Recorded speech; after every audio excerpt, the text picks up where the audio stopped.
बबीता जी ने लखनऊ से प्रश्न पूछा है। ध्यान के समय जब ध्यान घटता है तो कुछ भी नहीं होता है, वहाँ पर जाना जा रहा होता है। इसके आगे कुछ भी महसूस नहीं होता। क्या यह सही है? आगे कैसे बढ़ें? और कौन कौन से ऐसे लक्षण हैं जिनसे ये पता चले कि हम सही दिशा में जा रहे हैं? कृपया मार्गदर्शन करें।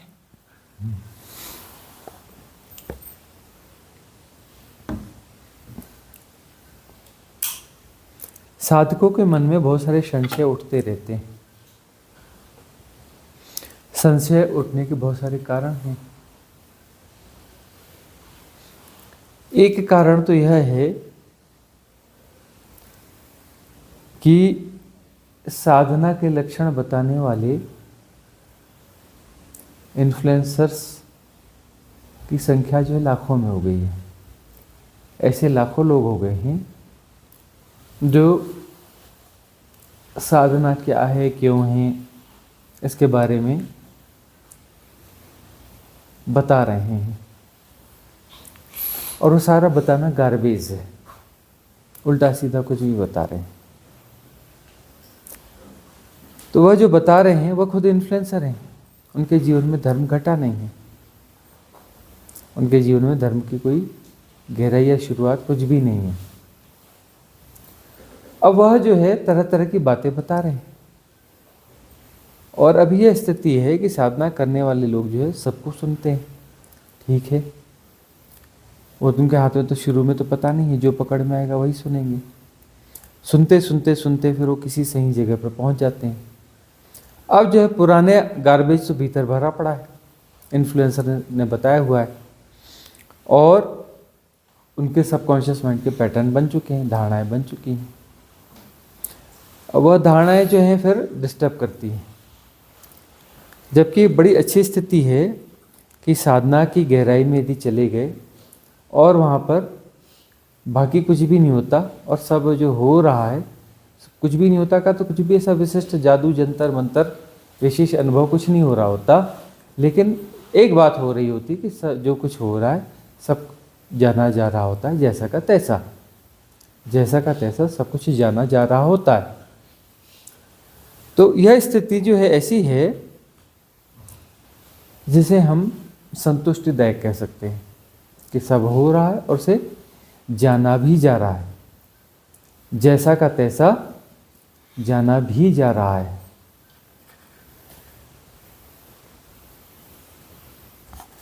ये बहुत अच्छी स्थिति है, बहुत सुंदर स्थिति है। ऐसा आग्रह होता है कि हमें भी ऐसा कुछ हो जैसा इन्फ्लुएंसर्स ने बताया है। ऐसा चमत्कार घटेगा, यह होगा, यह दिखेगा, वह दिखेगा, ऐसा होगा। बहुत सारे लोग तो इस प्रतीक्षा में लगे रहते हैं कि कहीं किसी भगवान के दर्शन होंगे, कहीं किसी भगवान के दर्शन होंगे।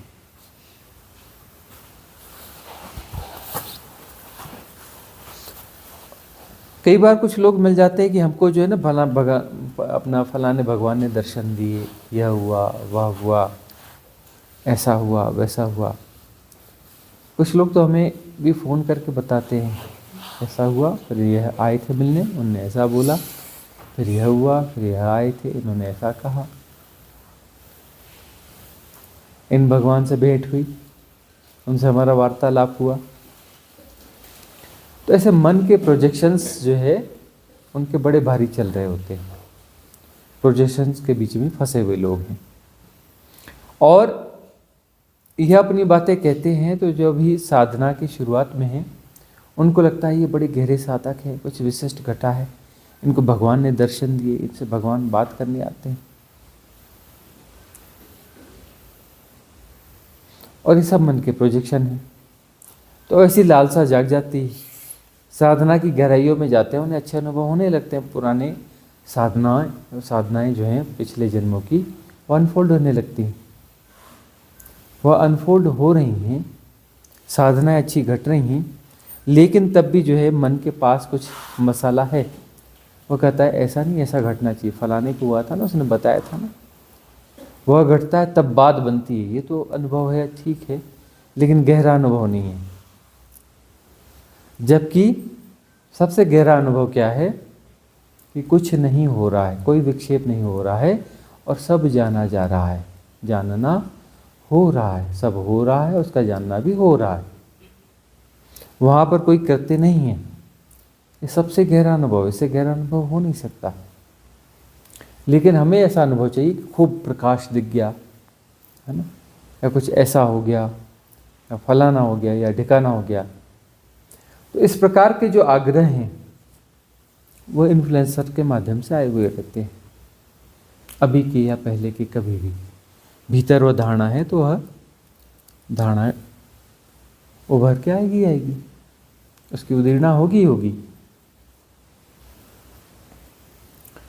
तो इस प्रकार के व्यर्थ के अनुभवों का आकर्षण जो है वो विदा हो जाना चाहिए साधकों के मन से। यदि बगैर किसी अनुभव के यदि ऐसी स्थिति आ जाती, कुछ अनुभव नहीं होते, हम ऐसा नहीं कहते, अनुभव तो बहुत सारे होते हैं। कुंडलिनी जागरण का भी अनुभव होता है, अनाहतनाद का भी अनुभव होता है। प्रकाश नहीं दिखता ऐसा नहीं बोलते हम, प्रकाश बहुत सारा दिखता भी है। लेकिन बहुत सारे अनुभव ऐसे होते हैं जो फॉल्स होते हैं। अच्छा, फॉल्स अनुभव के चांसेस बहुत होते हैं कि मन बहुत ताकतवर है।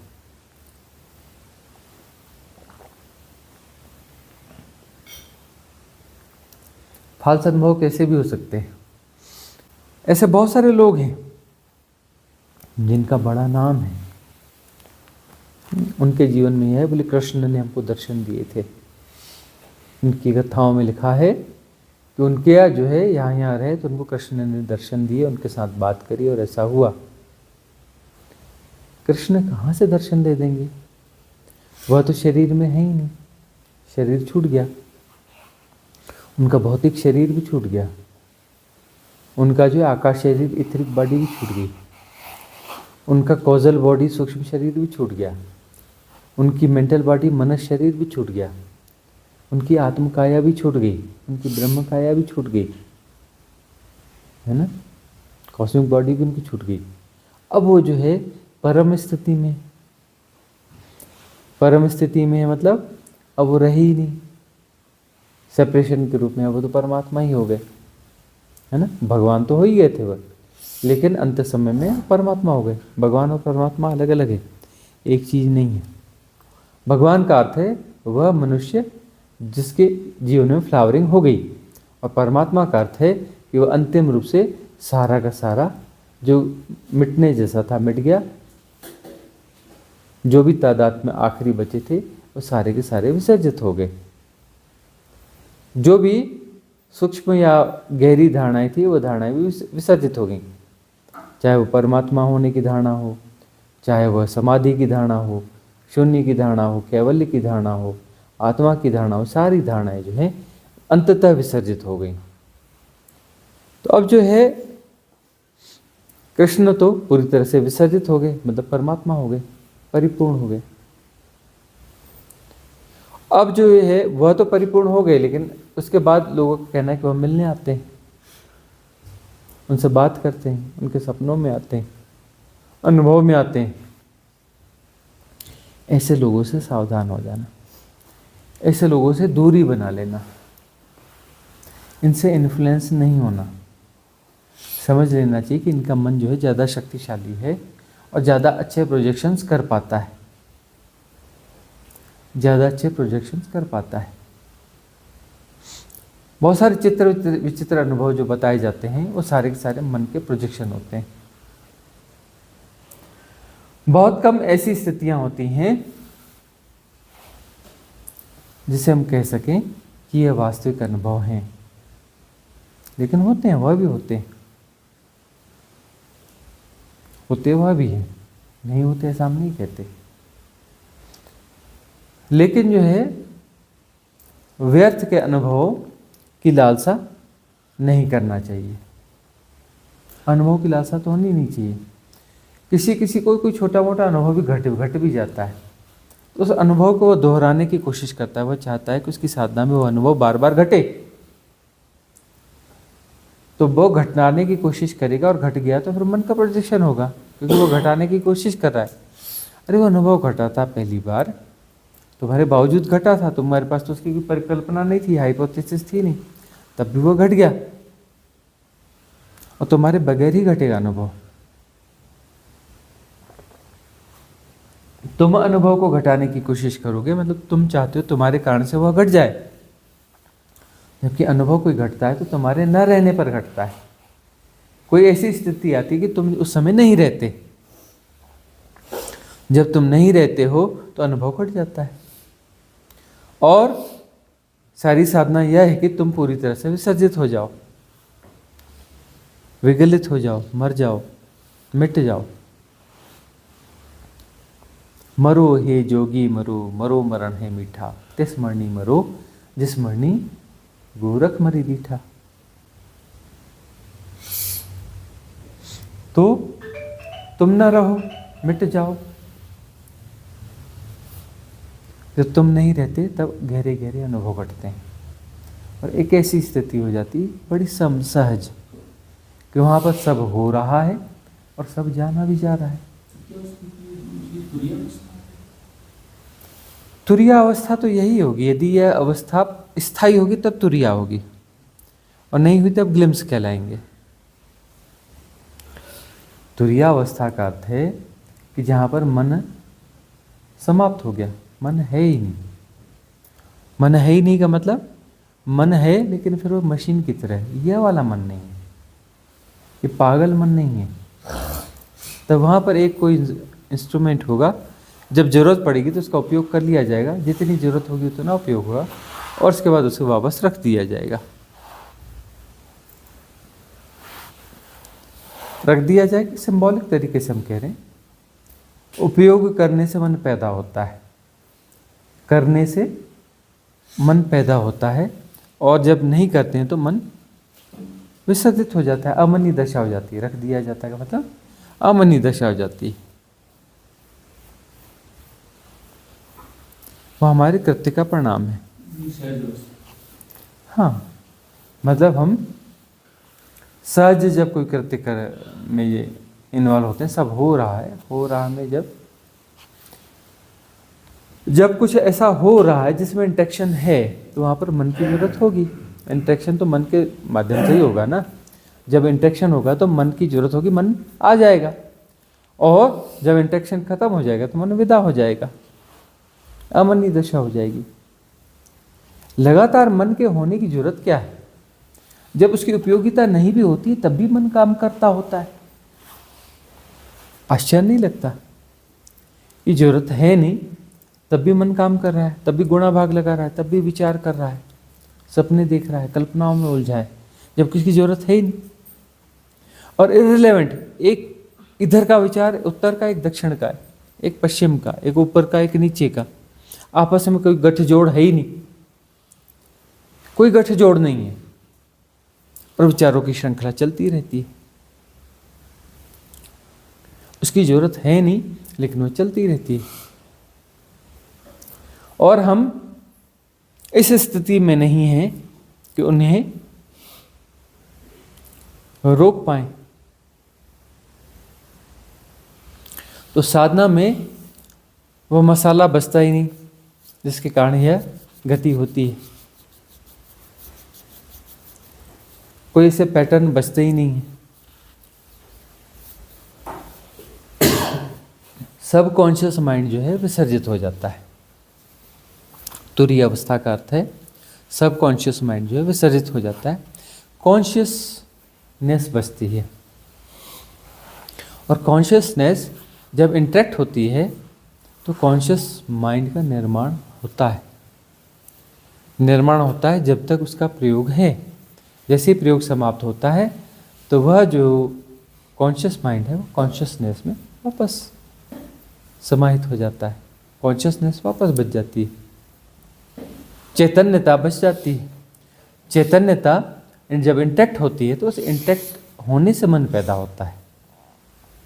अब जो है जब वो इंटरेक्ट नहीं भी हो रही है तो बाकी लोगों का मन तब भी काम कर रहा है। लेकिन गौर से देखो तो सही, मन काम कर रहा है मतलब वो इंटरेक्शन ही तो कर रहा है, प्रोजेक्शन के साथ इंटरेक्ट कर रहा है, काल्पनिक व्यक्तियों के साथ इंटरेक्शन कर रहा है। कोई विचार चल रहा है तो किसी के साथ इंटरेक्शन चल रहा है ना, किसी के साथ बातचीत कर रहे हो या किसी से झगड़ा कर रहे हो या किसी को दबा रहे हो, किसी को डरा रहे हो, किसी से प्रेम प्यार कर रहे हो, कल्पना में ना, झूठे व्यक्ति के साथ में, इल्यूजनरी बीइंग के साथ में जो है इंटरेक्ट कर रहे हो, इसीलिए तो मन चल रहा है ना। अब ऐसा है कि नहीं मेरे मन में किसी के बारे में कोई विचार नहीं है, लेकिन बस विचार चल रहा है, किसी से मैं इंटरेक्ट कर नहीं रहा हूँ, किसी से इंटरेक्ट करने की जरूरत नहीं, बस मेरे ऐसे ही विचार चल रहे हैं, उसमें कोई दूसरे व्यक्ति की जरूरत नहीं है या दूसरी वस्तु की जरूरत नहीं है, न वस्तु न कोई व्यक्ति न कोई विषय, लेकिन तब भी हम जो है हमारा मन चल रहा है। ऐसा हो सकता है? विषय वस्तु होगी, कोई मनुष्य होगा, कोई व्यक्ति होगा, तो उसके साथ ही तो आप इंटरेक्ट करोगे ना। तो वह इंटरेक्शन जो है एक पागलपन की हद तक चल रहा होता है, काल्पनिक। अब जो है यह जब समझ में आ जाएगा, क्लींजिंग हो जाएगी कि ये इंटरेक्शन होते क्यों हैं, क्योंकि उसके पैटर्न बने हुए हैं सबकॉन्शियस माइंड में। और सबकॉन्शियस माइंड की जब क्लींजिंग हो जाती है तो क्लींजिंग हो जाने के बाद में ऐसी प्रक्रिया के लिए कुछ बचता नहीं है, कोई आधार बचता नहीं है। तब जो है कॉन्शियसनेस को जो है जब जरूरत पड़ती है तो इंटरेक्ट होती है, जब इंटरेक्ट होती है तो मन पैदा होता है उतनी देर के लिए जितना जरूरी है, और जो जरूरी काम हो जाता है तो इंटरेक्शन जैसे ही समाप्त होता है तो वापस वहाँ कॉन्शियसनेस हो जाती है, मन गायब हो जाता है, अमनी दशा आ जाती है। यही एक परम विज्ञान है आध्यात्म का। करने वाले सब बिगाड़ देते हैं, बिना किए सब ठीक हो जाता है, करने से मन पैदा होता है ना? और वहाँ पर प्रतिसंवेदन से कर्म हो रहा है, प्रतिसंवेदन से कर्म हो रहा है, तब वहाँ पर जो है मन पैदा होगा, वो मन थोड़ा अलग किस्म का होगा, वो सहज होगा, स्वाभाविक होगा, जरूरी होगा।